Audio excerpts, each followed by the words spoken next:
ఎంతమంది ఇక్కడ IAS IPS ఆఫీసర్లు అవ్వాలనుకుంటున్నారు? అబ్బో మీరే ఎక్కున్నారు. ఓకే, చేతులకి దించు. ఎంతమంది రాజకీయ నాయకులు అవ్వాలనుకుంటున్నారు? 6గురేనా? ఎట్లా మళ్ళీ వికసిత్ భారత్ ఎలా సాధిస్తా చెప్పండి?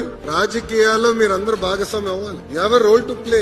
రాజకీయాల్లో కొన్ని విషయాలు మనకు నచ్చపోవచ్చు, కానీ సమాజంలో ఏ మార్పు అయితే మనం ఆశిస్తున్నామో రాజకీయాలకు వచ్చి పోరాడి శాసనసభలో అడుగుపెట్టి మార్పు తీసుకురావాల్సిన బాధ్యత మనందరి పైన ఉంది. ఇక్కడ మీకు ఇంకా టైం ఉంది, ఎందుకంటే ఇక్కడ 8th క్లాస్ నుంచి 10th క్లాస్ టైం ఉంది. ఇప్పుడే రాజకీయాల్లోకి రమ్మని నేను చెప్పట్లేదు, కానీ always keep this in mind.